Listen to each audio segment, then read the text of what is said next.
नमस्ते। आज हमारे सामने जो नोट्स हैं वो इंग्लिश पेडागोजी के एक बहुत बड़े सवाल की पड़ताल करते हैं। सवाल ये कि एक बच्चा भाषा कैसे सीखता है। क्या ये कोई कुदरती जादू है जो उसके दिमाग में पहले से है, या ये पूरी तरह से समाज और माहौल की देन है। और ये सवाल सिर्फ थ्योरी का नहीं है, ये हर क्लासरूम की सच्चाई है। आज हम इसी नेचर वर्सेस नर्चर मतलब प्रकृति बनाम पोषण की लड़ाई को कुछ सबसे बड़े विचारकों जैसे चॉम्स्की, स्किनर, पियाजे और वाइगोत्स्की के नजरिए से समझेंगे। बिल्कुल।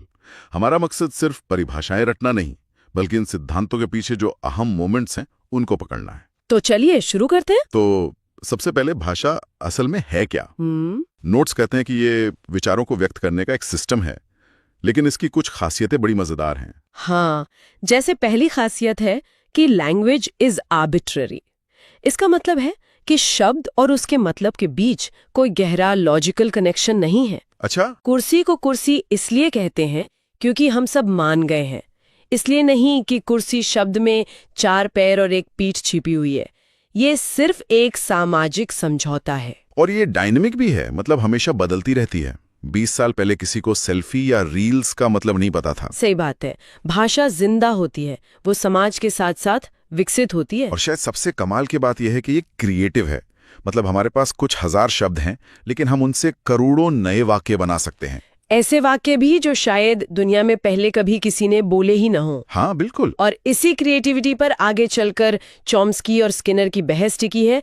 लेकिन उससे पहले एक और जरूरी कॉन्सेप्ट को समझना होगा जो हर टीचिंग एग्जाम की नींव है। आप एक्विजिशन और लर्निंग के फर्क की बात कर रही हैं। बिल्कुल। ये दोनों शब्द अक्सर एक दूसरे की जगह इस्तेमाल होते हैं, पर इनके दिमागी प्रोसेस में जमीन आसमान का फर्क है। तो नोट्स के हिसाब से एक्विजिशन यानी अर्जन एक सबकॉन्शियस अचेतन प्रक्रिया। हाँ, अचेतन प्रक्रिया है। जैसे एक बच्चा अपनी मातृभाषा, अपनी मदर टंग को अक्वायर करता है। कोई उसे ग्रामर के नियम नहीं सिखाता। कोई उसे डांट कर नहीं कहता कि रहा है लगाओ, रही है नहीं। वो बस अपने आसपास के माहौल से भाषा को सोख लेता है। और उसका पूरा ध्यान कम्युनिकेशन पर होता है, अपनी बात कहने पर, ना कि वाक्य सही बनाने पर। और इसके ठीक उलट है लर्निंग यानी अधिगम। ये एक कॉन्शियस मतलब सचेत और जानबूझकर की जाने वाली प्रक्रिया है। जैसे हम स्कूल में दूसरी भाषा, मान लीजिए इंग्लिश, लर्न करते हैं। यहाँ पर बाकायदा नियम सिखाए जाते हैं, ग्रामर की किताबें होती हैं। और फोकस एक्यूरेसी पर होता है कि जो भी बोलो वो व्याकरण के हिसाब से एकदम सही हो। तो इसका मतलब ये हुआ कि हम अपनी क्लास में बच्चों को इंग्लिश सिखा रहे हैं, जबकि उन्हें अपनी पहली भाषा हासिल करने का अनुभव है। ये तो दो अलग अलग दिमागी प्रोसेस हुए। आपने बिल्कुल सही नस पकड़ी है। शायद इसीलिए बच्चों को ग्रामर के नियम रटना इतना मुश्किल लगता है, क्योंकि ये भाषा सीखने का प्राकृतिक तरीका है ही नहीं। तो क्या इसका मतलब ये है कि कोई बच्चा इंग्लिश भी अक्वायर कर सकता है? बिल्कुल। नोट्स में एक बहुत दिलचस्प बात लिखी है। अगर किसी बच्चे को बचपन से ही L2 यानी इंग्लिश का वैसा ही माहौल दे दिया जाए जैसा उसे अपनी मातृभाषा का मिला, तो वो इंग्लिश को लर्न नहीं करेगा बल्कि अक्वायर कर लेगा। अच्छा, माहौल का रोल सबसे बड़ा है। सबसे बड़ा। ये दिखाता है कि अर्जन किसी भी भाषा का हो सकता है, बस सही माहौल और सही उम्र चाहिए। और इसी सवाल पर कि दिमाग भाषा को कैसे प्रोसेस करता है, साइकोलॉजी की दुनिया 2 बड़े खेमों में बढ़ गई। एक तरफ थे नोआम चॉम्स्की और दूसरी तरफ B.F. स्किनर। हाँ, ये भाषा विज्ञान की सबसे बड़ी वैचारिक लड़ाई है। चॉम्स्की का मानना था कि भाषा सीखने की क्षमता हमारे अंदर जन्मजात इनेट होती है। उन्होंने तो LED का कॉन्सेप्ट दिया था ना? हाँ, लैंग्वेज एक्विजिशन डिवाइस। उन्होंने कहा कि हर इंसान के दिमाग में एक LED होता है। ये कोई असली डिवाइस नहीं, बल्कि दिमाग का एक हाइपोथेटिकल हिस्सा है जो भाषा के पैटर्न को पहचानने के लिए बना है। और ये 5 साल की उम्र तक सबसे ज्यादा एक्टिव रहता है। 1 मिनट, अगर हर बच्चे के दिमाग में ये डिवाइस है, तो फिर हम सबको सारी भाषाएं अपने आप क्यों नहीं आ जाती? इसमें क्या पेंच है? बहुत अच्छा सवाल है। चॉम्स्की ने इसका जवाब दिया अपनी यूनिवर्सल ग्रामर यानी UG की थ्योरी से। Universal grammar? उनका कहना था कि LED खाली नहीं होता, उसमें दुनिया की सभी भाषाओं का एक बेसिक ब्लूप्रिंट या कह लीजिए ऑपरेटिंग सिस्टम पहले से इंस्टॉल्ड होता है। जैसे हर भाषा में नाउन और वर्ब का कॉन्सेप्ट होता है, वाक्य बनाने के कुछ बेसिक नियम होते हैं। बच्चे का दिमाग इन नियमों को जानता है, उसे बस अपने माहौल की भाषा से ये सीखना होता है कि पानी को वाटर कहते हैं और लड़का को बॉय। अच्छा, तो मतलब ग्रामर का ढांचा उसके दिमाग में पहले से मौजूद है, उसे बस शब्द भरने होते हैं। बिल्कुल। वाह, ये तो कमाल का आइडिया है। लेकिन स्किनर इससे बिल्कुल सहमत नहीं थे। बिल्कुल नहीं। स्किनर एक बिहेवियरिस्ट यानी व्यवहारवादी थे। उनका कहना था कि बच्चा एक कोरी स्लेट यानी टैब्यूलर रासा की तरह पैदा होता है, उसके दिमाग में कुछ भी पहले से नहीं होता। तो फिर वो भाषा कैसे सीखता है? वो भाषा सीखता है दो तरीकों से, इमिटेशन यानी नकल और रीइंफोर्समेंट यानी पुनर्बलन। मतलब कॉपी करके? हाँ, बच्चा अपने बड़ों को दूध बोलते हुए सुनता है, वो उसे कॉपी करता है। जब वो दूध बोलता है तो उसे दूध मिल जाता है। ये एक तरह का इनाम या रीइंफोर्समेंट है। धीरे धीरे ये उसकी आदत बन जाती है। लेकिन चॉम्स्की ने इस पर एक बहुत मजबूत सवाल उठाया था। नोट्स में जिक्र है कि बच्चे अक्सर ऐसे वाक्य भी बोल जाते हैं जो उन्होंने अपनी जिंदगी में कभी किसी से सुने ही नहीं होते। जैसे कोई बच्चा कह सकता है, मैंने पानी पिया था, फिर मैंने पानी नहीं पिया था। ये नकल से कैसे संभव है? यही चॉम्स्की का तुरुप का इक्का था। उनका ये जेनरेटिव ग्रामर का आइडिया कमाल का है। सोचिए, ये एक किचन की तरह है। आपके पास सिर्फ 20-25 मसाले हैं जो नियम है, लेकिन आप उनसे हजारों अलग अलग डिश मतलब वाक्य बना सकते हैं। ऐसी डिश भी जो आपने पहले कभी नहीं चखी या बनाई। बिल्कुल। स्किनर की नकल वाली थ्योरी ये नहीं बता पाती कि बच्चा हर रोज एक नई डिश कैसे बना लेता है। वो भाषा का सिर्फ इस्तेमाल नहीं करता, वो भाषा को पैदा करता है। इस नेचर वर्सेस नर्चर की बहस में दो और बड़े नाम हैं, पियाजे और वाइगोत्स्की। इनका झगड़ा किस बात पर था? इनका झगड़ा इस बात पर था कि बच्चे के विकास में पहले क्या आता है, उसकी अपनी समझ या समाज। ओके। पियाजे का मानना था कि विचार भाषा से पहले आते हैं। Thought proceeds language. बच्चा पहले अपने एक्शन और सेंस के जरिए दुनिया को समझता है, अपने दिमाग में कॉन्सेप्ट बनाता है और फिर उस कॉन्सेप्ट को नाम देने के लिए समाज से शब्द उठाता है। तो उनके लिए भाषा सिर्फ विचारों पर लगने वाला एक लेबल है। हाँ, बिल्कुल। पियाजे ने ईगोसेंट्रिक स्पीच की बात भी की थी, जहां बच्चा अकेले में खुद से बातें करता है, लेकिन वो इसे बहुत ज्यादा महत्व नहीं देते थे, है ना? हाँ, पियाजे के लिए ये बस बच्चे के संज्ञान का एक साइड इफेक्ट था, जो दिखाता है कि बच्चा अभी ये नहीं समझ पाया है कि दूसरे लोग उसकी तरह नहीं सोचते। और यहीं पर वाइगोत्स्की आते हैं और कहते हैं नहीं, ये साइड इफेक्ट नहीं, ये बच्चे के सीखने का सबसे जरूरी औजार है। अच्छा, तो वाइगोत्स्की के लिए इसका क्या मतलब था? वाइगोत्स्की के लिए सोशल इंटरैक्शन यानी सामाजिक संपर्क ही सब कुछ था। वो कहते थे कि भाषा और विचार एक साथ विकसित होते हैं और समाज इसमें मदद करता है। और वो जो बच्चा खुद से बात करता है, उसका क्या? उससे वाइगोत्स्की ने प्राइवेट स्पीच कहा। उन्होंने कहा, ये बच्चे का अपने विचारों को दिशा देने का, अपने एक्शन को प्लान करने का और मुश्किल समस्याओं को सुलझाने का तरीका है। वो खुद को निर्देश दे रहा होता है। मतलब जो पियाजे के लिए अहंकार था, वो वाइगोत्स्की के लिए आत्मनियमन या सेल्फ रेगुलेशन का एक शक्तिशाली टूल था। ये तो बहुत बड़ा अंतर है। हाँ, और यही एग्जाम का एक पसंदीदा सवाल है। पियाजे के लिए बच्चा एक नन्हा वैज्ञानिक है जो अकेले दुनिया की खोज करता है। वाइगोत्स्की के लिए बच्चा एक सामाजिक प्रशिक्षु है जो बड़ों और साथियों की मदद से सीखता है। चलिए इन थ्योरी से आगे बढ़कर दूसरी भाषा, खासकर इंग्लिश सीखने की प्रैक्टिकल चुनौतियों पर आते हैं। यहाँ स्टीफन क्रैशन का नाम सबसे ऊपर आता है। उनके 5 सिद्धांत काफी मशहूर हैं और बहुत प्रैक्टिकल भी है। उनका पहला सिद्धांत तो वही है जिसकी हमने बात की, द एक्विजिशन लर्निंग हाइपोथेसिस। मतलब अर्जन अधिगम से बेहतर है। बिल्कुल। क्रैशन साफ कहते हैं कि भाषा सीखने से नहीं, अर्जित करने से आती है। क्लासरूम का लक्ष्य लर्निंग से ज्यादा एक्विजिशन जैसा माहौल बनाना होना चाहिए। उनका दूसरा सिद्धांत है मॉनिटर हाइपोथेसिस। ये बड़ा दिलचस्प है। वो कहते हैं कि हमने जो ग्रामर के नियम सीखे हैं, वो हमारे दिमाग में एक एडिटर या मॉनिटर की तरह बैठे रहते हैं। हाँ, हम कुछ बोलने जाते हैं और ये मॉनिटर उसे चेक करके कहता है, अरे इज लगाओ, आर नहीं। लेकिन इसमें एक समस्या है। समस्या ये है कि अगर ये मॉनिटर बहुत ज्यादा एक्टिव हो जाए तो हमारी फ्लुएंसी खत्म हो जाती है। हाँ। हम बोलने से पहले इतना सोचने लगते हैं कि बोल ही नहीं पाते। तो अच्छे वक्ता अपने मॉनिटर का इस्तेमाल कम करते हैं, वो बस बोलते हैं। बिल्कुल। तीसरा है नेचुरल ऑर्डर हाइपोथेसिस। इसका मतलब है कि हम ग्रामर के कुछ नियम पहले सीखते हैं और कुछ बाद में, और इस क्रम को हम बदल नहीं सकते। हाँ, नोट्स में उदाहरण है कि बच्चे क्रिया में आईएनजी लगाना पहले सीखते हैं और थर्ड पर्सन एस लगाना बहुत बाद में सीखते हैं, चाहे टीचर कितनी भी कोशिश कर ले। ये तो टीचर के लिए एक बहुत बड़ा सबक है। हाँ, हम सोचते हैं कि आज सिंपल प्रेजेंट टेंस सिखाया तो कल तक बच्चे सीख जाएंगे। पर क्राशन कहते हैं कि बच्चे का दिमाग अपने हिसाब से चलेगा। सिलेबस नहीं, बच्चे का दिमाग तय करता है कि वो क्या और कब सीखने के लिए तैयार है। और चौथा, जो शायद सबसे जरूरी है, वो है इनपुट हाइपोथेसिस, I+1। ये क्या है? यहाँ आई का मतलब है लर्नर का मौजूदा लेवल और +1 का मतलब है उस लेवल से बस एक कदम आगे का मटेरियल। Comprehensible input. हाँ, कॉम्प्रिहेंसिबल इनपुट।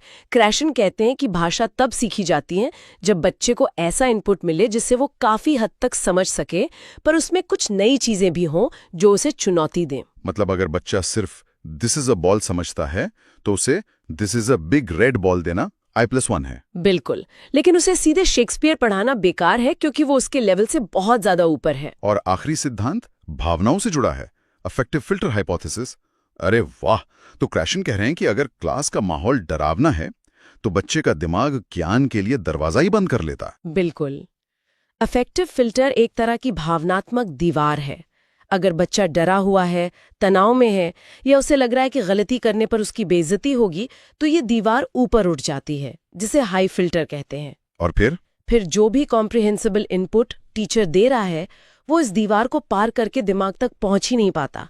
लर्निंग ब्लॉक हो जाती है। और अगर बच्चा खुश है, मोटिवेटेड है और उसे पता है कि गलती करना सीखने का हिस्सा है, तो ये दीवार नीचे रहती है, मतलब लो फिल्टर, और वो नई चीजें आसानी से सोख लेता है। ये तो बहुत ही जरूरी पॉइंट है। मुझे याद है मेरी एक स्टूडेंट थी जो इंग्लिश बोलने से बहुत डरती थी। उसका इफेक्टिव फिल्टर आसमान छू रहा था। मैंने बस 1 महीने तक उसे गलतियां करने की पूरी आजादी दी। कोई टोका टाकी नहीं, बस प्रोत्साहित किया। आप यकीन नहीं मानेंगी, उसकी फ्लुएंसी में जमीन आसमान का फर्क आ गया। वाह! मतलब आपने क्रैशन की थ्योरी को अपनी आंखों से काम करते देखा है। बिल्कुल। तो इन सभी वैश्विक सिद्धांतों का भारत के संदर्भ में क्या मतलब निकलता है? यहाँ तो भाषाओं का ताना बाना और भी जटिल है। हाँ, और यहाँ कुछ बहुत जरूरी और तथ्यात्मक पॉइंट्स हैं जो एग्जाम में सीधे पूछे जाते हैं। सबसे पहले NCF 2005 के अनुसार भारत में इंग्लिश का क्या स्थान है? ये एक सेकंड लैंग्वेज है। बिल्कुल, भारत जैसे बहुभाषी देश में इंग्लिश एक सेकंड लैंग्वेज है। पहली भाषा बच्चे की मातृभाषा है। और वैश्विक स्तर पर? वैश्विक स्तर पर यह एक ग्लोबल लैंग्वेज है। ये दोनों ही जवाब सही हैं, बस सवाल के कॉन्टेक्स्ट पर निर्भर करता है। अब इसकी संवैधानिक स्थिति पर आते हैं। ज्यादातर लोगों को लगता है कि इंग्लिश संविधान की 8वीं अनुसूची में शामिल 22 भाषाओं में से एक है। पर ऐसा है नहीं, ये एक बहुत बड़ा कंफ्यूजन है। इंग्लिश 8वीं अनुसूची का हिस्सा नहीं है। तो फिर इसका ऑफिशियल स्टेटस क्या है? ऑफिशियल लैंग्वेज एक्ट 1963 के आर्टिकल 343(1) के तहत देवनागरी लिपि में लिखी गई हिंदी हमारी ऑफिशियल लैंग्वेज है, राजभाषा, राष्ट्रभाषा नहीं। और इंग्लिश की क्या भूमिका है? उसी एक्ट के आर्टिकल 343(2) के तहत इंग्लिश को एसोसिएट ऑफिशियल लैंग्वेज, मतलब सह राजभाषा का दर्जा दिया गया है। अच्छा। इसे कुछ समय के लिए कम्युनिकेशन बनाए रखने के लिए लाया गया था, पर यह व्यवस्था आज तक जारी है। इन कानूनी बातों के अलावा एक और पॉलिसी है जिसका जिक्र जरूरी है, 3 लैंग्वेज फॉर्मूला। हाँ, इसे कोठारी कमीशन ने सुझाया था और इसका मकसद भारत में मल्टीलिंग्विलिज्म यानी बहुभाषिकता को बढ़ावा देना था, न कि किसी एक भाषा को थोपना। इसके अनुसार 3 भाषाएं कौन-कौन सी होंगी? पहली भाषा होगी बच्चे की मातृभाषा या क्षेत्रीय भाषा। दूसरी भाषा हिंदी भाषी राज्यों में कोई और आधुनिक भारतीय भाषा या इंग्लिश होगी, और गैर हिंदी भाषी राज्यों में या हिंदी या इंग्लिश होगी। और तीसरी भाषा वो होगी जो पहली 2 में नहीं पढ़ी गई है। इसका लक्ष्य बच्चों को देश के अलग-अलग हिस्सों की भाषाओं से परिचित कराना था। लेकिन यहाँ एक तनाव भी दिखता है। एक तरफ कोठारी कमीशन 3 लैंग्वेज फॉर्मूला से बहुभाषिकता को बढ़ावा देने की बात कर रहा है, और दूसरी तरफ असलियत में ज्यादातर स्कूल इंग्लिश मीडियम बनने की होड़ में हैं। बिल्कुल, ये नीति और व्यवहार के बीच का एक बड़ा अंतर है, जो दिखाता है कि भाषा सिर्फ शिक्षा का माध्यम नहीं, बल्कि सामाजिक प्रतिष्ठा और रोजगार के अवसरों से भी जुड़ी हुई है। तो आज हमने इंग्लिश पेडागोजी की एक बड़ी तस्वीर देखी। हमने एक्विजिशन और लर्निंग के दिमागी फर्क को समझा, चॉम्स्की और स्किनर के बीच नेचर वर्सेस नर्चर की जबरदस्त बहस देखी, और वाइगोत्स्की के सामाजिक दृष्टिकोण के महत्व को जाना। और साथ ही हमने स्टीफन क्रैशन के 5 प्रैक्टिकल सिद्धांतों को भी समझा, जो किसी भी भाषा शिक्षक के लिए गाइड बुक की तरह है। और अंत में भारत में भाषाओं की कानूनी और नीतिगत स्थिति को भी स्पष्ट किया। ये सारे कॉन्सेप्ट्स एक दूसरे से जुड़े हुए हैं और एक शिक्षक को ये समझने में मदद करते हैं कि उसकी क्लास में बैठा बच्चा सिर्फ एक खाली बर्तन नहीं है जिसे ज्ञान से भरना है, बल्कि उसका अपना एक दिमाग है, अपनी भावनाएं हैं और सीखने का एक कुदरती तरीका है। बिल्कुल सही। और जाते जाते सुनने वालों के लिए एक विचार छोड़ते हैं। हमने चॉम्स्की के एलएडी की बात की, जो बचपन में सबसे ज्यादा तेज होता है, और क्रैशन के अफेक्टिव फिल्टर की भी, जो डर और आत्मविश्वास से जुड़ा है। हाँ, तो सोचिए, एक वयस्क को जब कोई नई भाषा सीखने में मुश्किल होती है, तो उसके पीछे दिमाग की क्षमता में आई कमी ज्यादा जिम्मेदार है, या सालों से जमा हुआ गलती करने का साइकोलॉजिकल डर? क्या हमारा अफेक्टिव फिल्टर उम्र के साथ मजबूत होता जाता है? आज का हमारा विषय है भाषा कौशल, यानी लैंग्वेज स्किल्स। ये टीचिंग एग्जाम्स के लिए एक बहुत ही महत्वपूर्ण टॉपिक है। बिल्कुल। हमारे पास जो नोट्स हैं वो एकदम टॉपर के कॉन्सेप्ट मैप जैसे हैं, मतलब बिल्कुल सटीक और एग्जाम ओरिएंटेड। हाँ। तो हमारा लक्ष्य है कि इन सभी स्किल्स को एक लॉजिकल स्ट्रक्चर में समझें ताकि ये आसानी से याद रहें। हम LSRW के फ्रेमवर्क को फॉलो करेंगे। बिल्कुल। भाषा के ये 4 मुख्य कौशल हैं और इनका एक साइकोलॉजिकल सीक्वेंस होता है। Psychological sequence? हाँ, मतलब एक प्राकृतिक क्रम। पहले लिसनिंग यानी सुनना, फिर स्पीकिंग बोलना, उसके बाद रीडिंग पढ़ना, और आखिर में राइटिंग यानी लिखना, LSRW। और सबसे जरूरी बात यह है कि इन्हें अलग अलग नहीं बल्कि एकीकृत इंटीग्रेटेड तरीके से पढ़ाना चाहिए। एग्जैक्टली। तो इन 4 स्किल्स को ग्रुप्स में कैसे बांटा जा सकता है? नोट्स में 2 मुख्य कैटेगरीज दी गई हैं। हाँ, पहला है रिसेप्टिव स्किल्स। रिसेप्टिव यानी ग्रहणात्मक कौशल। सही। इनके जरिए हम जानकारी या ज्ञान रिसीव करते हैं। अच्छा, इसीलिए इन्हें पैसिव स्किल्स भी कहते हैं। पैसिव स्किल्स क्योंकि हम इसमें कुछ बना नहीं रहे, बस ग्रहण कर रहे हैं। बिल्कुल। इसमें आते हैं लिसनिंग और रीडिंग, मतलब जो जानकारी हम अंदर ले रहे हैं। तो दूसरा इसका उल्टा होगा? सही पकड़ा। दूसरा है प्रोडक्टिव स्किल्स, अभिव्यक्तात्मक कौशल। हाँ, इनके जरिए हम अपने विचार प्रोड्यूस या व्यक्त करते हैं। तो ये एक्टिव स्किल्स हुए। सही।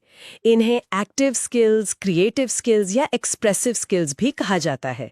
इसमें स्पीकिंग और राइटिंग आते हैं। नोट्स में कुछ और भी क्लासिफिकेशंस हैं, जैसे प्राइमरी स्किल्स। हाँ, लिसनिंग और स्पीकिंग को प्राइमरी स्किल्स कहते हैं, क्योंकि बच्चा इन्हें पहले सीखता है घर पर ही। बिल्कुल। और स्पीकिंग और राइटिंग को रीइंफोर्समेंट स्किल्स कहते हैं। अच्छा, रीइंफोर्समेंट स्किल्स। हाँ, क्योंकि इनके जरिए हम सीखी हुई बात को और मजबूत करते हैं। चलिए, तो फिर पहले कौशल लिसनिंग पे आते हैं।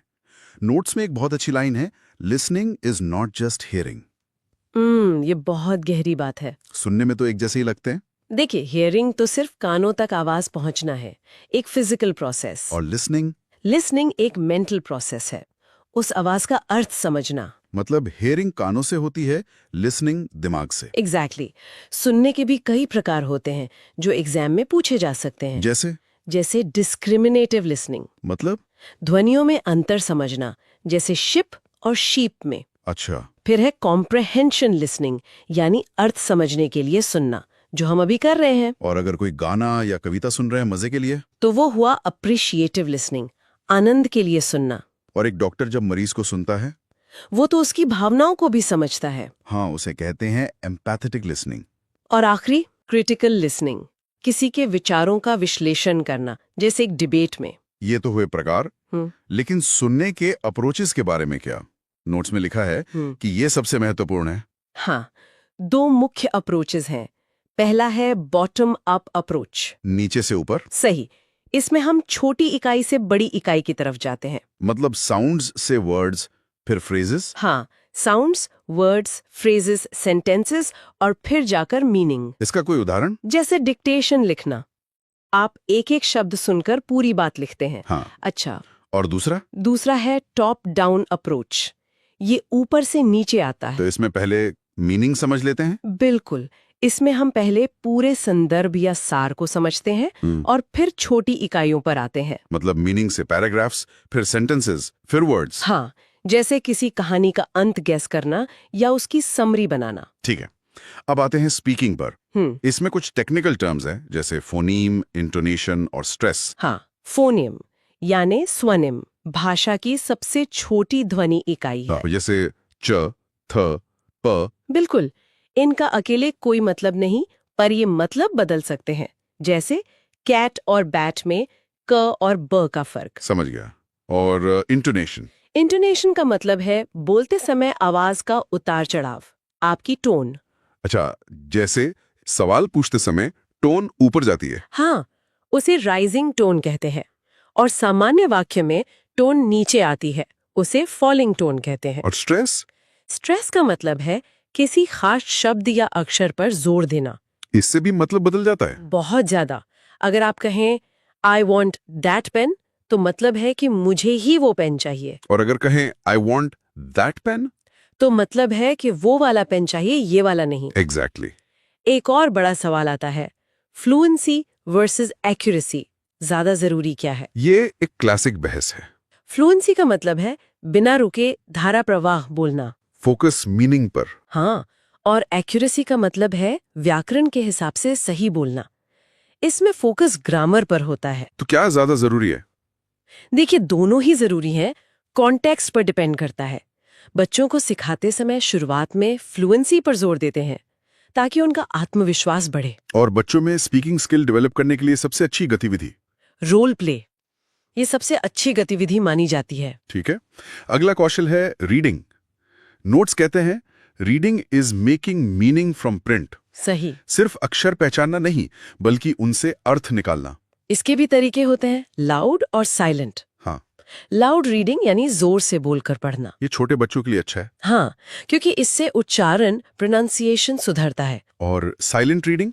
साइलेंट रीडिंग यानी मन में पढ़ना। ये बड़े बच्चों के लिए बेहतर है। इससे स्पीड बढ़ती होगी। स्पीड भी और समझने की क्षमता भी। यहाँ पर कुछ सब स्किल्स हैं जो एग्जाम में सबसे ज्यादा आती हैं, स्किमिंग और स्कैनिंग। इनमें अक्सर कंफ्यूजन होता है। हाँ, बहुत। यहाँ एक बहुत बड़ा अंतर है मकसद का। स्किमिंग का मतलब है किसी टेक्स्ट का सार या जिस्ट जानने के लिए तेजी से पढ़ना। जैसे अखबार की हेडलाइंस पढ़ना। बिल्कुल सही, आप बस एक ओवरऑल आइडिया ले रहे हैं। और स्कैनिंग? स्कैनिंग का मतलब है किसी खास जानकारी, स्पेसिफिक इंफॉर्मेशन को खोजने के लिए पढ़ना। जैसे डिक्शनरी में कोई शब्द खोजना एकदम सही। या ट्रेन का टाइम टेबल देखना। ये अब कभी नहीं भूलेगा। अच्छा, और इंटेंसिव और एक्सटेंसिव रीडिंग में क्या अंतर है? इंटेंसिव रीडिंग वो है जो क्लासरूम के अंदर किसी स्पेसिफिक डिटेल को समझने के लिए की जाती है। एग्जाम पास करने के लिए? हाँ, एक तरह से। इसमें हर शब्द को गहराई से समझा जाता है। और एक्सटेंसिव रीडिंग? वो मजे के लिए, प्लेजर के लिए क्लास के बाहर की जाती है। जैसे कोई नॉवल या कॉमिक्स पढ़ना? बिल्कुल। हमारा आखिरी मुख्य कौशल है राइटिंग। नोट्स में प्रोसेस अप्रोच पर बहुत जोर दिया गया है। ये क्या है? पहले प्रोडक्ट अप्रोच होता था, जहां सिर्फ फाइनल रिजल्ट पर ध्यान देते थे। मतलब सिर्फ आखिर में लिखे हुए पर? हाँ, लेकिन अब प्रोसेस अप्रोच को बेहतर माना जाता है। इसमें लिखने की पूरी प्रक्रिया पर ध्यान देते हैं। इसके कुछ स्टेप्स हैं? हाँ, 5 स्टेप्स हैं। पहला है ब्रेनस्टॉर्मिंग। विचारों को इकट्ठा करना। सही। दूसरा है ड्राफ्टिंग, एक कच्चा मसौदा तैयार करना। उसके बाद? तीसरा रिवाइजिंग, यहाँ लिखे हुए कंटेंट में सुधार करते हैं, कुछ जोड़ना या हटाना। और चौथा? चौथा है एडिटिंग या प्रूफ रीडिंग। इसमें क्या करते हैं? इसमें व्याकरण, स्पेलिंग और पंक्चुएशन की गलतियां सुधारते हैं। लोग अक्सर रिवाइजिंग और एडिटिंग को एक ही समझ लेते हैं। हाँ, पर रिवाइजिंग कंटेंट के लिए है और एडिटिंग गलतियों के लिए। अच्छा। और 5वां स्टेप पब्लिशिंग, यानी अंतिम रूप देना। लिखने से जुड़ी एक समस्या भी मेंशन की गई है, डिस्ग्राफिया। हाँ, डिस्ग्राफिया एक लर्निंग डिसऑर्डर है जिसमें लिखने में, खासकर हैंड राइटिंग में कठिनाई होती है। और आखिर में ट्रांसक्रिप्शन और कॉम्पोजिशन में क्या अंतर है? ट्रांसक्रिप्शन का मतलब है हूबहू कॉपी करना। ये हैंडराइटिंग सुधारने में मदद करता होगा। हाँ, जबकि कॉम्पोजिशन का मतलब है अपने खुद के विचार लिखना। ये क्रिएटिव प्रोसेस है। बिल्कुल। तो ये सभी स्किल्स हमें बेहतर तरीके से पढ़ने लिखने में मदद करते हैं। इसी से जुड़े हैं स्टडी स्किल्स, जैसे नोट टेकिंग और नोट मेकिंग।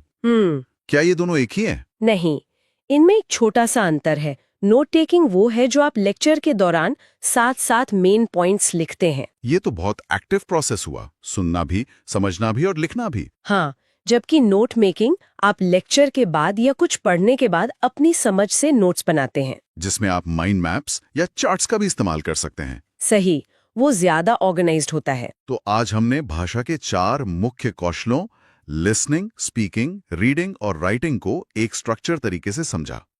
हमने उनके प्रकार, अप्रोचेस और सब स्किल्स को देखा, जो टीचिंग एग्जाम्स के नजरिए से बहुत महत्वपूर्ण है। बिल्कुल, और ये सब एक दूसरे से जुड़े हुए हैं। हाँ तो अंत में सोचने के लिए एक सवाल। हाँ जरूर। नोट्स की पहली लाइन थी कि इन कौशलों को एकीकृत तरीके से पढ़ाया जाना चाहिए। तो एक असल क्लासरूम में इसका क्या मतलब हो सकता है? मतलब हम रीडिंग और राइटिंग को या लिसनिंग और स्पीकिंग को एक ही गतिविधि में एक साथ कैसे सिखा सकते हैं, बजाय उन्हें अलग अलग विषय मानने के? तो आज हमारे सामने जो नोट्स हैं वो इंग्लिश पेडागोजी यानी कि इंग्लिश सिखाने के विज्ञान पर हैं। और ये नोट्स बिल्कुल आप कह सकते हैं किसी टॉपर के मास्टर नोट्स जैसे हैं, एकदम सटीक, पॉइंट टू पॉइंट। हाँ बिल्कुल क्रिस्प है। तो आज का हमारा मिशन है इन नोट्स को एक तरह से खोलकर समझना कि भाषा सिखाने की जो सोच है वो कैसे बदली है। सही। मतलब कैसे हम शब्दों का अनुवाद करने से शुरू हुए और आज खुलकर बात करने की क्षमता सिखाने तक पहुंच गए हैं। और देखिए, इस कहानी को समझने के लिए सबसे पहले 3 शब्दों का फर्क समझना बहुत जरूरी है। कौन से 3 शब्द? अप्रोच, मेथड और टेक्निक। ये सिर्फ शब्द नहीं है, ये एक पूरा ढांचा है, एक हायरार्की है। अच्छा, तो ये हायरार्की काम कैसे करती है? ऐसे सोचिए, जैसे कोई बिल्डिंग बना रहे हैं तो जो अप्रोच है यानी उपागम, वो है आर्किटेक्ट का विजन। बिल्डिंग का ब्लूप्रिंट। बिल्कुल, कि बिल्डिंग कैसी दिखेगी, उसका मकसद क्या है, ये हमें बताता है व्हाट टू टीच, मतलब क्या पढ़ाना है। ठीक है, अप्रोच हो गया, क्या पढ़ाना है। तो फिर मेथड? मेथड यानी विधि, उस ब्लूप्रिंट को हकीकत में बदलने का प्लान है। ये बताता है हाउ टू टीच, क्लास में पढ़ाना कैसे है। और टेक्निक? टेक्निक वो असल काम है जो क्लासरूम में होता है, कोई गेम, कोई ड्रिल, कोई भी एक्टिविटी। तो साफ है, अप्रोच सबसे ऊपर, उसके अंदर मेथड और मेथड के अंदर टेक्निक। बहुत बढ़िया, ये उदाहरण एकदम साफ कर देता है। तो चलिए फिर मेथड से ही शुरू करते हैं। हाँ, और सबसे पहले उस मेथड की बात करते हैं जिससे शायद हम में से ज्यादातर लोग पढ़े हैं, ग्रामर ट्रांसलेशन मेथड। GTM। बिल्कुल, GTM जिसे क्लासिकल या ट्रेडिशनल मेथड भी कहते हैं। इसका फोकस नाम से ही साफ है, ग्रामर और ट्रांसलेशन। हाँ, इंग्लिश के हर शब्द, हर वाक्य का अपनी मातृभाषा में अनुवाद करो। यहाँ भाषा की सबसे छोटी यूनिट वर्ड यानी शब्द है। और इसका जोर किन स्किल्स पर होता है? सारा जोर रीडिंग और राइटिंग पर। स्पीकिंग और लिसनिंग को तो मतलब पूरी तरह से नजरअंदाज कर दिया जाता उनका है। कोई ही रोल नहीं है। और ग्रामर भी डिडक्टिव तरीके से। डिडक्टिव मतलब पहले नियम रटाओ। A noun is the name of a person, place और थिंग। रट लो, फिर उसके 10 उदाहरण दो। हाँ, ये तो बहुत जाना पहचाना लग रहा है। और मुझे लगता है कि इसी का नतीजा है कि बहुत से लोग इंग्लिश पढ़ और लिख तो लेते हैं पर बोलने में घबराते हैं। आपने बिल्कुल सही नब्ज पकड़ी है। पर 1 मिनट के लिए इसके फायदे भी सोचें तो बड़ी बड़ी क्लासरूम्स के लिए ये आसान था। अच्छा। हाँ, 50-60 बच्चों की क्लास में टीचर के लिए सबसे आसान था। सिलेबस भी जल्दी पूरा होता था और बच्चों की वोकैबुलरी मतलब शब्द ज्ञान तेजी से बढ़ता था। लेकिन ये वोकैबुलरी एक्टिव होती थी या पैसिव? मेरा मतलब है, क्या बच्चे उन शब्दों को इस्तेमाल कर पाते थे? बहुत अच्छा सवाल है। नहीं, ये पैसिव वोकैबुलरी बनाता था, शब्द जिन्हें आप पढ़कर समझ जाएं पर बोल ना पाएं। और सबसे बड़ी बात, ये एक अननेचुरल तरीका है। कोई बच्चा अपनी पहली भाषा नियम रटकर नहीं सीखता। सही बात है। और इसी GTM के रिएक्शन में एक क्रांति हुई। एक नया मेथड आया जिसका नाम था द डायरेक्ट मेथड। अच्छा, तो डायरेक्ट मेथड इसके बिल्कुल उल्टा काम करता होगा। एकदम 180 डिग्री उल्टा। द डायरेक्ट मेथड, जिसे नेचुरल मेथड भी कहते हैं, इसका एक ही सबसे सख्त नियम था। क्या था वो? मातृभाषा का इस्तेमाल क्लास में पूरी तरह से बैन है। बिल्कुल बैन। हाँ, English will be taught through English. कोई ट्रांसलेशन नहीं, कोई हिंदी नहीं। तो अगर कोई शब्द समझ ना आए तो क्या होगा? टीचर उसे एक्शन करके दिखाएगा, तस्वीर दिखाएगा या आसान इंग्लिश में समझाएगा, पर ट्रांसलेट नहीं करेगा। अच्छा। यहाँ टीचिंग की यूनिट वर्ड नहीं बल्कि सेंटेंस यानी पूरा वाक्य है। और जोर लिसनिंग और स्पीकिंग पर है। और ग्रामर वो कैसे सिखाते थे? ग्रामर यहाँ इंडक्टिव तरीके से सिखाई जाती है। मतलब उदाहरण से नियम की ओर? बिल्कुल, पहले कई उदाहरण दिए जाएंगे और बच्चे खुद पैटर्न को समझकर नियम तक पहुंचेंगे। इसके फायदे तो साफ है, ये नेचुरल तरीका है, प्रोनाउंसिएशन भी सुधरता है, पर क्या ये भारतीय क्लासरूम के लिए प्रैक्टिकल है? यहीं पर ये मेथड मार खा जाता है। कैसे? हमारी बड़ी क्लासरूम में हर बच्चे पर ध्यान देना मुश्किल है। ऊपर से इसमें charts, models, audio visual aids की जरूरत पड़ती है जो हर स्कूल में नहीं होते। तो एक तरफ GTM था जो बहुत किताबी था और दूसरी तरफ डायरेक्ट मेथड जो व्यावहारिक था। हाँ। तो बीच का रास्ता निकालने की कोशिशें हुई। और क्या कोई ऐसा मेथड भी था जो खास भारतीय बच्चों को ध्यान में रखकर बना हो? बिल्कुल, एक ऐसा ही मेथड था डॉक्टर वेस्ट्स न्यू मेथड। इसे डॉक्टर माइकल वेस्ट ने डेवलप किया था। अच्छा, उन्होंने क्या कहा? उन्होंने भारत में रहकर महसूस किया कि भारतीय बच्चों के लिए इंग्लिश बोलने का माहौल मिलना मुश्किल है। ये तो सच है। तो उन्होंने कहा कि उन पर बोलने का दबाव मत डालो, इसके बजाय साइलेंट रीडिंग पर फोकस करो। साइलेंट रीडिंग, सिर्फ पढ़ना? हाँ, उनका मानना था कि इंग्लिश को एक लाइब्रेरी लैंग्वेज की तरह सीखो, जिससे तुम ज्ञान हासिल कर सको। विज्ञान, इतिहास, सब कुछ इंग्लिश में पढ़कर समझ सको। ये तो बहुत ही प्रैक्टिकल सोच थी उस समय के हिसाब से। बिल्कुल, जरूरत के हिसाब से मेथड को बदल दिया। क्या कोई और मेथड भी है जो ऐसी किसी खास जरूरत से पैदा हुआ हो? हाँ, एक बहुत मशहूर मेथड है जिसका जन्म जंग के मैदान में हुआ, ऑडियो लिंगुअल मेथड या ALM। आर्मी मेथड, मतलब इससे सैनिकों के लिए बनाया गया था? हाँ, वर्ल्ड वॉर 2 के दौरान अमेरिकी सैनिकों को जल्दी से दूसरी भाषाएं सिखानी थी। जासूसी वगैरह के लिए? बिल्कुल, तब ALM बनाया गया। ये पूरी तरह से ड्रिल एंड प्रैक्टिस पर आधारित है। ड्रिल एंड प्रैक्टिस मतलब अभ्यास और दोहराव? हाँ, टीचर एक वाक्य बोलता है और पूरी क्लास उसे बार बार दोहराती है जब तक वो उनकी आदत न बन जाए। इसका लक्ष्य ही हैबिट फॉर्मेशन है। अच्छा, मतलब रट्टा मारकर आदत बनाना? एक तरह से हाँ। इसमें गलतियों को तुरंत सुधारा जाता है ताकि गलत आदत ना बने। समझने से ज्यादा सही बोलने के पैटर्न पर जोर है। ठीक है, पर GTM और डायरेक्ट मेथड की जो बात थी, एक में मातृभाषा का बहुत ज्यादा इस्तेमाल, दूसरे में बिल्कुल नहीं, क्या इनके बीच का कोई रास्ता नहीं निकाला गया? निकाला गया, और उसी कोशिश का नाम है बाइलिंगुअल मेथड। इसे CJ डॉटसन ने दिया था। इसमें क्या था? इसका नियम बड़ा अनोखा और प्रैक्टिकल है। क्लास में सिर्फ टीचर ही मातृभाषा का इस्तेमाल कर सकता है, स्टूडेंट्स नहीं। सिर्फ टीचर? ऐसा क्यों? ताकि वो मुश्किल कॉन्सेप्ट्स या शब्दों का मतलब जल्दी से समझाकर समय बचा सके। एक बार मतलब समझ आ गया तो बाकी सारी प्रैक्टिस और बातचीत सिर्फ इंग्लिश में होगी। अच्छा, तो ये GTM और डायरेक्ट मेथड का एक मिक्सचर हो गया। हाँ, एक बहुत ही संतुलित तरीका माना जाता है इसे। ये सारे मेथड सुनकर लग रहा है जैसे ये बहुत सख्त नियमों वाली रेसिपी बुक हो। क्या कोई ज्यादा लचीला नजरिया भी है? बिल्कुल, और वहीं पर हम मेथड से अप्रोचेस की तरफ आते हैं। ये ज्यादा व्यापक विचारधाराएं हैं। इसमें पहला है स्ट्रक्चरल अप्रोच। स्ट्रक्चरल यानी ढांचे से जुड़ा हुआ? सही पकड़ा। ये अप्रोच भाषा को स्ट्रक्चर्स यानी ढांचों का एक सिस्टम मानता है, जैसे subject plus verb plus object. अच्छा, इसका मानना है कि अगर बच्चे को ये पैटर्न सिखा दिए जाएं, तो वो उनमें नए शब्द रखकर हजारों वाक्य खुद बना सकता है। इसको क्लास में कैसे इस्तेमाल करते हैं? इसकी सबसे मशहूर टेक्निक है सब्स्टिट्यूशन टेबल। टीचर बोर्ड पर एक वाक्य लिखता है, दिस इज अ पेन, फिर पेन के नीचे बुक, चेयर, टेबल लिख देता है। और बच्चे फिर उन शब्दों को बदल बदल कर प्रैक्टिस करते हैं? बिल्कुल। This is a book, this is a chair. इसमें दो चीजें बहुत जरूरी हैं, सिलेक्शन यानी कौन से स्ट्रक्चर पढ़ाने हैं, और ग्रेडेशन यानी उन्हें किस क्रम में आसान से मुश्किल की ओर पढ़ाना है। ठीक है, लेकिन क्या इसमें भाषा का मतलब कहीं खो नहीं जाता? बस ढांचे रटने जैसा नहीं हो जाता ये? ये इसकी एक आलोचना है, और इसी कमी को दूर करने के लिए आया सिचुएशनल अप्रोच। सिचुएशन यानी परिस्थिति? बिल्कुल। इसका मूल मंत्र है, भाषा को मीनिंगफुल सिचुएशंस यानी अर्थपूर्ण परिस्थितियों में सिखाओ। जैसे कि?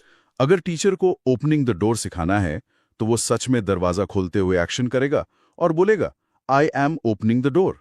बच्चा उस पूरी सिचुएशन को देखकर मतलब समझ जाएगा। मतलब रटने की जरूरत नहीं, सिर्फ देखो और समझो। हाँ, यहाँ टीचर इशारों, तस्वीरों और एक्शन का भरपूर इस्तेमाल करता है। ये तो मजेदार तरीका लगता है।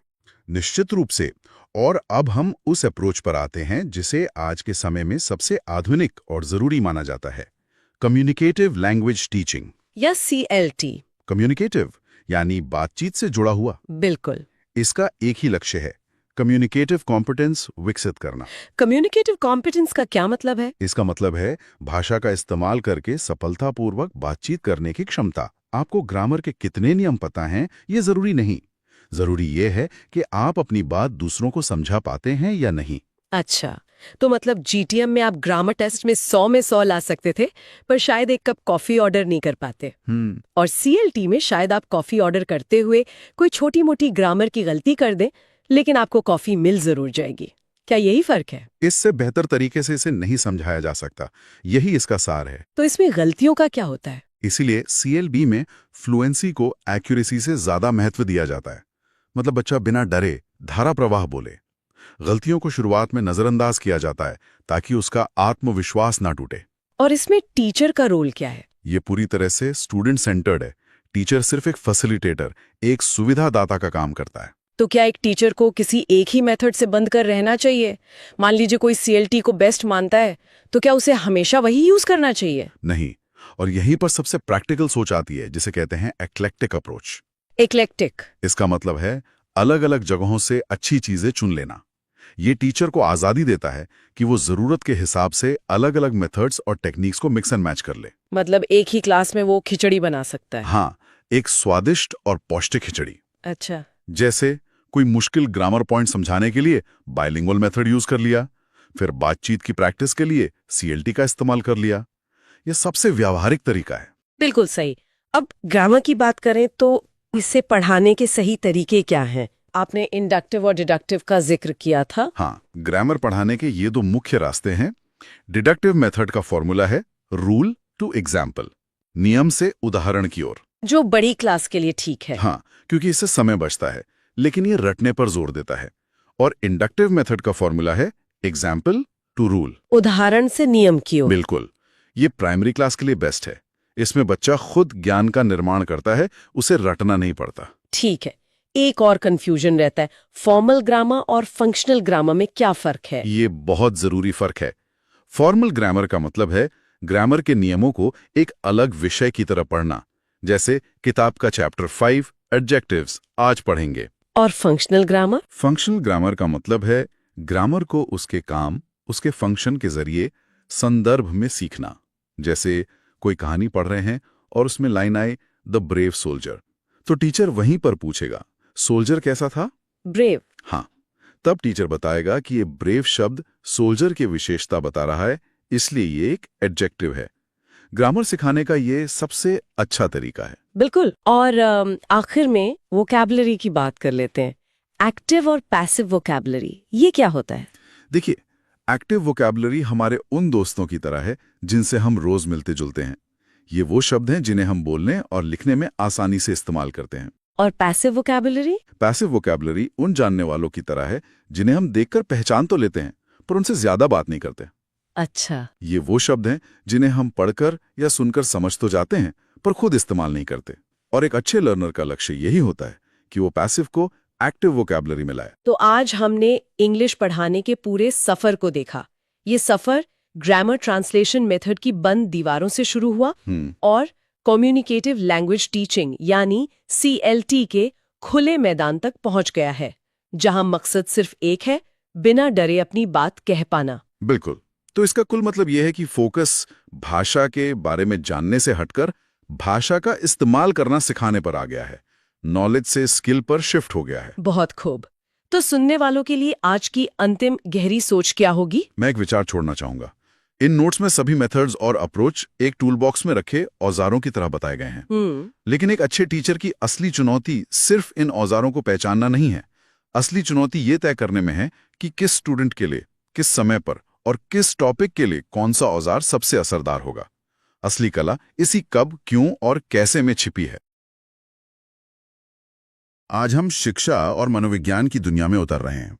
हमारे पास टीचिंग एग्जाम्स की तैयारी के लिए बनाए गए कुछ बहुत अच्छे नोट्स हैं। हाँ, और इनमें CCE, डिसलेक्सिया, फॉर्मेटिव असेसमेंट जैसे कई शब्द हैं जो अक्सर सिर्फ रटने की चीजें बनकर रह जाती। बिल्कुल, और वहीं पर असली मकसद खो जाता है। ये सिर्फ परिभाषाएं नहीं हैं, ये बच्चे के दिमाग और क्लासरूम की दुनिया को समझने के औजार हैं। एग्जैक्टली। तो आज का हमारा मिशन सिर्फ इन टर्म्स को रटना नहीं है, बल्कि उस फंडामेंटल शिफ्ट को समझना है। हम बच्चों को सिर्फ टेस्ट करने से आगे बढ़कर उन्हें असल में अंडरस्टैंड करने की तरफ कैसे बढ़ सकते हैं। चलिए इसी सवाल का जवाब ढूंढते हैं और शुरुआत करते हैं सबसे बड़े बदलाव से, CCE से। CCE यानी कंटिन्यूअस एंड कॉम्प्रिहेंसिव इवैल्यूएशन। जी, और ये सिर्फ एक नया एक्रोनिम नहीं था, ये मूल्यांकन को देखने के नजरिए में एक बहुत बड़ा बदलाव था। ये सुनने में बहुत भारी लगता है, सतत और व्यापक मूल्यांकन। मतलब टू बी ऑनेस्ट, ये जार्गन जैसा साउंड करता है। बिल्कुल करता है। चलिए इसे तोड़ते हैं। पहला शब्द है कंटिन्यूअस, यानी सतत, मतलब लगातार। हाँ, लगातार। इसका सीधा मतलब है कि बच्चे की लर्निंग को सिर्फ साल के अंत में होने वाले 3 घंटे के एग्जाम से नहीं मापा जाएगा। ये एक ऑनगोइंग प्रोसेस है, जैसे क्विजेस, क्लास पार्टिसिपेशन, ये सब। बिल्कुल। और दूसरा शब्द है कॉम्प्रिहेंसिव, यानी व्यापक। ये कहता है कि बच्चा सिर्फ मैथ्स या साइंस का स्कोर कार्ड नहीं है, उसकी पूरी पर्सनालिटी को देखो। अच्छा, तो इसमें 2 हिस्से आते हैं, स्कोलास्टिक और कोस्कोलास्टिक। हाँ, स्कोलास्टिक मतलब सब्जेक्ट नॉलेज और कोस्कोलास्टिक मतलब लाइफ स्किल्स। बच्चा स्पोर्ट्स में कैसा है, आर्ट में कैसा है, दूसरे बच्चों के साथ टीम में कैसे काम करता है, उसका व्यवहार कैसा है, ये सब मायने रखता है। करेक्ट। सीसीई इन दोनों को बराबर इंपॉर्टेंस देता है। तो अब बात आती है आकलन की, असेसमेंट की। यहीं पर 2 शब्द हैं जो हमेशा कंफ्यूज करते हैं, फॉर्मेटिव और समेटिव। हाँ, और इनका अंतर समझना बहुत जरूरी है। फॉर्मेटिव असेसमेंट यानी रचनात्मक आकलन पढ़ाने के दौरान होता है, during the process. During the process. इसका मकसद बच्चे को जज करना या पास फेल करना नहीं है। इसका मकसद है फीडबैक देना, कमियों का पता लगाना और उन्हें सुधारना। तो ये एक तरह से वर्क इन प्रोग्रेस चेक है। एग्जैक्टली, जैसे quizzes, debates, group discussions, projects, ये सब फॉर्मेटिव टूल्स हैं। इनका वेटेज करीब 40% होता है। और समेटिव? समेटिव असेसमेंट यानी योगात्मक आकलन टर्म या सेशन के अंत में होता है, जैसे हमारे फाइनल एग्जाम्स होते थे। अच्छा, तो ये फाइनल जजमेंट वाला दिन है। एग्जैक्टली। इसका लक्ष्य लर्निंग को समराइज करना है, उसे ग्रेड या मार्क्स देना है। इसीलिए इसे जजमेंटल माना जाता है और इसका वेटेज करीब 60% होता है। यहां पर असेसमेंट से जुड़े 3 प्रेपोजिशंस का जिक्र है, फॉर, ऑफ और एज लर्निंग। ये अक्सर सबसे ज्यादा कंफ्यूज करते हैं। और ये सबसे जरूरी हिस्सा है। इसे एक शेफ की एनालॉजी से समझते हैं। अच्छा। पहला है असेसमेंट फॉर लर्निंग, यानी सीखने के लिए आकलन। ये फॉर्मेटिव है। हाँ। सोचिए, एक शेफ खाना बनाते समय सूप को चख कर देखता है कि नमक मिर्च ठीक है या नहीं, ताकि वो उसे ठीक कर सके। बिल्कुल। यहाँ मकसद प्रोडक्ट को जज करना नहीं, बल्कि उसे बेहतर बनाना है। मतलब ये प्रोसेस के दौरान हो रहा है, सुधारने के लिए। हाँ। अब दूसरा है असेसमेंट ऑफ लर्निंग, यानी सीखने का आकलन। ये समेटिव है। तो अब खाना ग्राहक के सामने है। एग्जैक्टली। जब खाना तैयार होकर ग्राहक के सामने परोस दिया जाता है और ग्राहक उसे चखकर बताता है कि वो कैसा बना है, तो ये असेसमेंट ऑफ लर्निंग है। प्रोडक्ट फाइनल है और अब उस पर जजमेंट दिया जा रहा है। और तीसरा असेसमेंट एज लर्निंग, ये थोड़ा अलग लगता है। असेसमेंट एज लर्निंग यानी सीखने के रूप में आकलन, ये सबसे पावरफुल है। ये सेल्फ असेसमेंट और पीयर असेसमेंट है। मतलब जब बच्चा खुद अपने काम को जांचता है। हाँ, जब शेफ अपने जूनियर शेफ को कहता है तुम खुद चख कर देखो और बताओ कि इसमें क्या कमी है, तब जूनियर शेफ खुद सीख रहा है। इसी तरह जब बच्चा खुद अपने काम को जांचता है या दोस्त एक दूसरे के काम को जांचते हैं, तो वो सीखने की प्रक्रिया का एक्टिव हिस्सा बन जाते हैं। तो ये तीनों असल में एक ही सिक्के के 3 पहलू हैं। This is a really powerful way to think about it. Precisely. ठीक है, तो इस मूल्यांकन को करने के लिए टीचर्स के पास क्या टूल्स होते हैं? सिर्फ एग्जाम तो नहीं ले सकते। हमारे नोट्स में पोर्टफोलियो का जिक्र है। हाँ, और पोर्टफोलियो को सबसे अच्छे टूल्स में से एक माना जाता है। ये एक फाइल या फोल्डर की तरह है जिसमें एक तय समय में बच्चे के कामों का कलेक्शन होता है। जैसे उसकी कोई अच्छी ड्राइंग, कोई कहानी। जी, या उसके टेस्ट पेपर्स, कोई सर्टिफिकेट। इससे ये पता चलता है कि बच्चे ने समय के साथ कितनी तरक्की की है। तो ये एक स्टैटिक स्नैपशॉट नहीं, बल्कि एक मूवी की तरह है। डिटेल्ड पोर्टफोलियो बनाना कितना प्रैक्टिकल है? ये तो है, ये एक बहुत वैलिड कंसर्न है। इसका जवाब टेक्नोलॉजी में छुपा है। आज डिजिटल पोर्टफोलियोज या ई पोर्टफोलियोज बनाना बहुत आसान हो गया है। बच्चे अपने काम की फोटोज खींचकर एक कॉमन फोल्डर में डाल सकते हैं। हाँ, इससे टीचर का काम कम होता है और बच्चों को भी ओनरशिप मिलती है। दूसरा जरूरी टूल है एनेक्डोटल रिकॉर्ड्स। वृत्तांत अभिलेख, इसका क्या मतलब है? इसमें टीचर बच्चे के जीवन की किसी खास घटना या व्यवहार का एक फैक्चुअल रिकॉर्ड लिखता है। ये सब्जेक्टिव नहीं होना चाहिए। जैसे आज अमन, जो कभी किसी से बात नहीं करता, उसने माया को उसके गिरे हुए क्रेयॉन उठाने में मदद की। वाओ! ये एक छोटी सी ऑब्जर्वेशन थी, पर ये एक बहुत बड़ा ब्रेक थ्रू था। ये दिखा रहा था कि अमन क्लास में सहज महसूस करने लगा है। ये बात आपको कोई रिपोर्ट कार्ड नहीं बताएगा। That's powerful. और हमारे नोट्स में रूब्रिक्स और रेटिंग स्केल का भी जिक्र है। इनमें क्या फर्क है? रेटिंग स्केल एक तरह से क्विक फीडबैक है, जैसे किसी ऐप को 5 स्टार देना, एक्सीलेंट, गुड, पुअर। और रूब्रिक्स? रूब्रिक्स उस डिटेल्ड रिव्यू की तरह है जो बताता है कि 5 स्टार क्यों मिले। इसमें पहले से तय होता है कि कंटेंट के कितने नंबर हैं, क्लैरिटी के कितने नंबर हैं। अच्छा, तो इससे मूल्यांकन ऑब्जेक्टिव और ट्रांसपेरेंट हो जाता है। बिल्कुल, बच्चे को साफ पता होता है कि उससे क्या उम्मीद की जा रही है। तो अगर मूल्यांकन में पता चले कि किसी बच्चे को दिक्कत आ रही है, तो उसका पता कैसे लगाया जाता है? इसके लिए डॉक्टर और मरीज जैसा सिस्टम काम करता है। अच्छा। पहला कदम है डायग्नोस्टिक टेस्ट यानी निदानात्मक परीक्षण। इसका उद्देश्य बच्चे की सीखने की कठिनाइयों का कारण पता लगाना है। मतलब ये पता लगाना कि गैप कहाँ पर है। हाँ, सिर्फ गैप का पता लगाना। इसमें मार्क्स नहीं मिलते, सिर्फ समस्या की जड़ खोजी जाती है। और फिर? दूसरा कदम है रिमीडियल टीचिंग, उपचारात्मक शिक्षण।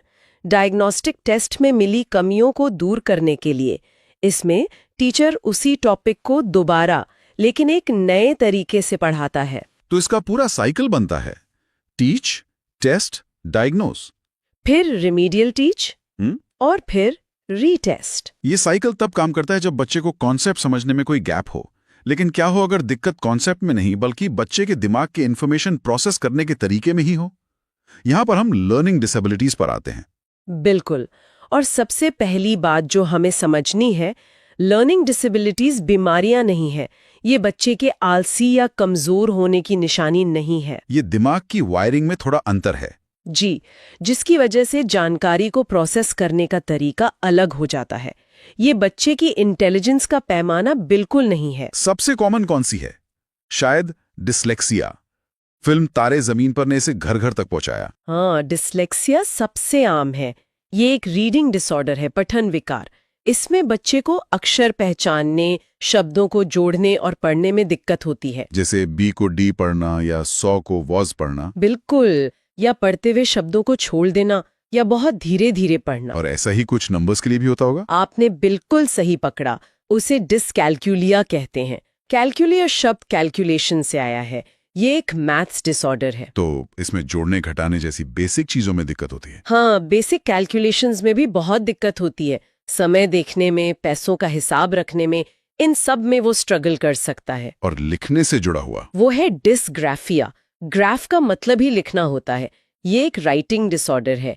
इसमें बच्चे की हैंडराइटिंग बहुत खराब होती है। उसे पेन ठीक से पकड़ने में दिक्कत होती है। इनके अलावा और कौन सी मुख्य डिसेबिलिटीज हैं? एक है एफेजिया, जो एक लैंग्वेज या कम्युनिकेशन डिसऑर्डर है। मतलब अपनी बात कहने या दूसरों की बात समझने में कठिनाई। और डिस्प्रैक्सिया? वो एक मोटर स्किल्स डिसऑर्डर है। इसमें शारीरिक तालमेल, कोऑर्डिनेशन की कमी होती है, जैसे बटन लगाना, जूते के फीते बांधना। अच्छा, या गेंद पकड़ना। हाँ, ये सब मुश्किल लगता है। और ADHD और ऑटिज्म के बारे में भी बहुत सुनने में आता है। जी, ये डेवलपमेंटल डिसऑर्डर्स हैं जो लर्निंग को बहुत प्रभावित करते हैं। ADHD यानी attention deficit hyper activity disorder. इसमें दो चीजें होती हैं, इन अटेंशन यानी ध्यान न लगा पाना, हाँ। और हाइपर एक्टिविटी मतलब बच्चा एक जगह टिक कर नहीं बैठ पाता। बिल्कुल। और ऑटिज्म स्पेक्ट्रम डिसऑर्डर यानी ASD में मुख्य रूप से सामाजिक मेलजोल में दिक्कत आती है। बच्चा आई कांटेक्ट करने से बचता है और अक्सर एक ही काम को बार बार दोहराता है। इन सभी के लिए पेशेंस और स्पेशलाइज्ड स्ट्रैटेजीज की जरूरत होती है। बहुत ज्यादा। तो इन सब चुनौतियों के बीच पढ़ाई को दिलचस्प बनाने के लिए टीचर्स किन चीजों का इस्तेमाल करते हैं? यहाँ पर TLM यानी टीचिंग लर्निंग मटेरियल्स का कॉन्सेप्ट आता है। हाँ, और TLM का मकसद ही सीखने को आसान और एंगेजिंग बनाना है। ये कई तरह के होते हैं। ऑडियो एड्स जैसे रेडियो, पॉडकास्ट, विजुअल एड्स जैसे चार्ट्स, मैप्स, ब्लैक बोर्ड, और सबसे प्रभावी माने जाते हैं ऑडियो विजुअल एड्स जैसे टीवी, कंप्यूटर या यूट्यूब वीडियो। क्योंकि इनमें सुनना और देखना दोनों एक साथ होता है। जी, जिससे लर्निंग ज्यादा गहरी और लंबे समय तक याद रहती है। हमारे नोट्स में एक खास टर्म का जिक्र है, रियालिया। ये क्या है? ये एक बहुत जरूरी कॉन्सेप्ट है। रियालिया का मतलब है पढ़ाने के लिए असली वस्तुएं, रियल ऑब्जेक्ट्स क्लास में लाना। जैसे अगर आप फलों के बारे में पढ़ा रहे हैं तो चार्ट पर सेब का चित्र दिखाने की बजाय क्लास में एक असली सेब ले आएं। एग्जैक्टली। या अगर मनी का कॉन्सेप्ट सिखा रहे हैं तो असली सिक्के और नोट दिखाएं। इससे सीखना एब्स्ट्रैक्ट नहीं रहता, कॉन्क्रीट बन जाता है। और क्लास में टेक्स्ट बुक का क्या रोल है? क्या वही सब कुछ है? ये एक बहुत बड़ा मिसकंसेप्शन है। टेक्स्ट बुक एक बहुत अच्छा रिसोर्स है, एक संसाधन है, लेकिन वो एकमात्र रिसोर्स नहीं है। एक अच्छे टीचर को हमेशा टेक्स्ट बुक से आगे जाना चाहिए, go beyond the text book. बिल्कुल। आखिर में एक टीचर के सामने क्लास में आने वाली चुनौतियों पर बात करते हैं। हमारे नोट्स में दो बड़ी चुनौतियों पर फोकस किया गया है। पहली है मल्टीलिंगुअल क्लास। हाँ, बहुभाषी कक्षा। भारत की लगभग हर क्लास में अलग अलग भाषा बोलने वाले बच्चे होते हैं। पहले इसे एक समस्या माना जाता था। एक रुकावट। जी, लेकिन NCF 2005 ने इस सोच को पूरी तरह पलट दिया। वो कहता है कि ये एक समस्या नहीं, बल्कि एक संसाधन, एक रिसोर्स है। एक पूंजी है, एसेट है। हाँ, ये एक बहुत बड़ा शिफ्ट है। संसाधन कैसे? सोचिए, जब एक बच्चा क्लास में अपनी मातृभाषा का कोई शब्द इस्तेमाल करता है, तो वो सिर्फ एक शब्द नहीं ला रहा। वो अपने साथ एक पूरी संस्कृति ला रहा है। बिल्कुल, एक नया नजरिया ला रहा है। ये बाकी बच्चों के लिए दुनिया को देखने की एक नई खिड़की खोलने जैसा है। It's not a bug, it's a feature. और दूसरी बड़ी चुनौती है ओवरक्राउडेड क्लासरूम्स। ये तो भारत की हकीकत है। एक टीचर 50-60 बच्चों पर अकेले कैसे ध्यान दे? इसका समाधान है ग्रुप वर्क और पीयर लर्निंग। मतलब बच्चे एक दूसरे से सीखें। हाँ, जब आप 50 बच्चों की क्लास में 5-5 के 10 ग्रुप बना देते हैं, तो आप 10 छोटी-छोटी क्लासरूम बना रहे हैं। बच्चे एक दूसरे को सिखाते हैं, बहस करते हैं। और इस प्रोसेस में वो कम्युनिकेशन और टीम वर्क सीखते हैं जो कोई किताब नहीं सिखा सकती। यहाँ टीचर का रोल बदल जाता है। Teacher says on the stage से गाइड ऑन द साइड बन जाता है। तो आज हमने CCAE के फ्रेमवर्क से लेकर डिसलेक्सिया जैसी लर्निंग डिसेबिलिटीज को समझा और ये भी जाना कि बहुभाषिकता जैसी चुनौती असल में एक अवसर है। हाँ, और इन सभी चीजों को जोड़ने वाली एक ही बात है, बच्चे को एक डेटा पॉइंट या रोल नंबर की तरह नहीं, बल्कि एक इंसान की तरह समझना। बिल्कुल। आज की चर्चा का कोर आइडिया यही है कि पढ़ाने का मतलब सिर्फ जानकारी देना नहीं है, बल्कि बच्चे की कमियों को पहचान कर उन्हें नए और रचनात्मक तरीकों से दूर करने के रास्ते खोजना है। बिल्कुल, और ये स्रोत हमें एक जरूरी सवाल सोचने पर मजबूर करते हैं। अगर टेक्स्ट बुक सिर्फ एक साधन है और रीलिया यानी वास्तविक वस्तुएं सीखने का सबसे अच्छा तरीका है, तो आज के डिजिटल समय में वो सबसे शक्तिशाली रीलिया या वास्तविक वस्तु क्या हो सकती है, जिसे हम सीखने सिखाने की प्रक्रिया में शामिल करें ताकि ज्ञान हमेशा के लिए याद रह जाए। अगर वीडियो पसंद आई हो तो वीडियो को लाइक कीजिए, कमेंट कीजिए, शेयर कीजिए और चैनल को सब्सक्राइब जरूर कीजिए।